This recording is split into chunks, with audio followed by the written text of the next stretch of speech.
Assalamualaikum warahmatullahi wabarakatuh. Perkenalkan, nama saya Muhammad Zaka Mumtaza dari kelas PAIC dengan NIM 23010250100. Di sini saya akan sedikit menjelaskan materi tentang pengertian filsafat ilmu dan karakteristik berpikir kefilsafatan. Jadi filsafat itu berasal dari kata philos yang artinya cinta, dan sophos kebijaksanaan, pengetahuan, dan hikmah.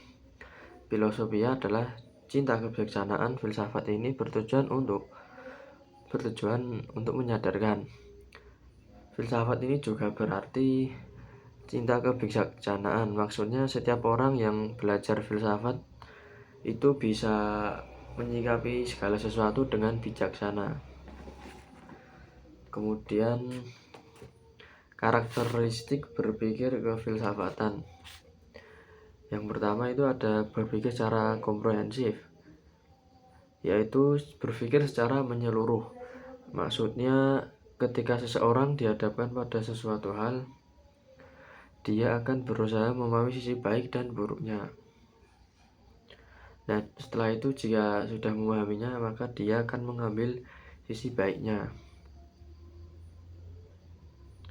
Kemudian yang kedua yaitu berpikir secara radikal. Nah, pemikiran ini mengajarkan kita agar jangan asal menjudge ke orang lain, karena kita itu harus menelaah mengapa mereka itu seperti itu. Contohnya, kita itu melihat anak pang di jalanan. Nah, kita itu tidak boleh langsung menilai dari penampilannya orang tersebut. Bisa jadi orang itu berperilaku baik lah. Kemudian yang ketiga, berpikir secara universal.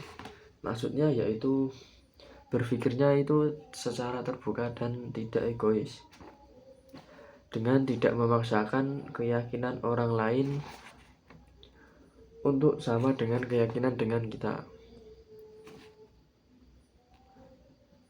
Contoh, ada orang yang beragama non-muslim, ya biarkan saja, karena itu menurut mereka itu bahwa pilihannya itu adalah yang terbaik baginya.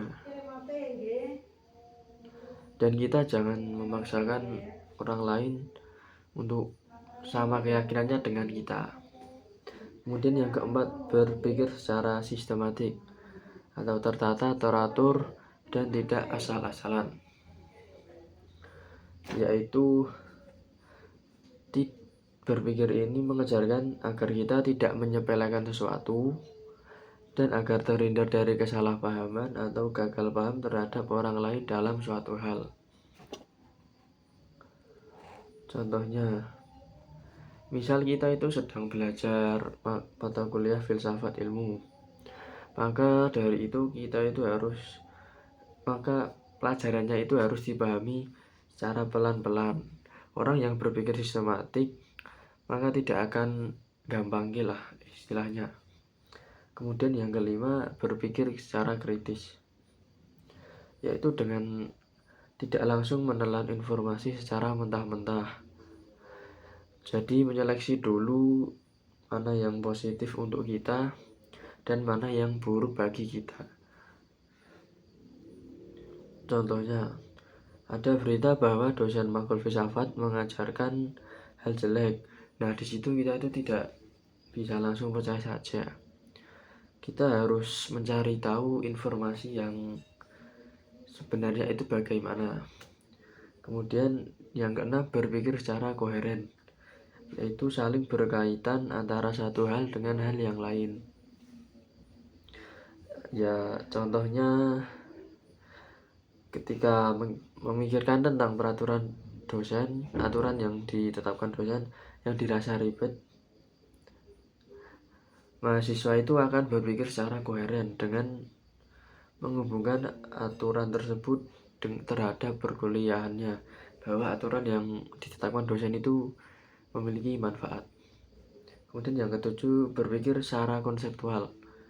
Pikiran ini yaitu punya pemikiran dasar yang jelas. Contohnya,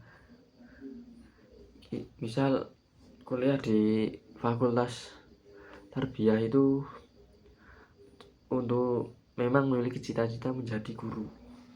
Kemudian yang ke-8 dan 9, bebas terikat dan bertanggung jawab. Kita boleh memilih hal positif dan negatif. Semuanya tidak ada yang melarangnya. Tetapi kita harus tanggung jawab terhadap atas apa yang menjadi pilihannya. Mungkin cukup itu saja sedikit materi yang dapat saya sampaikan. Kurang lebihnya mohon dimaafkan. Wassalamualaikum warahmatullahi wabarakatuh.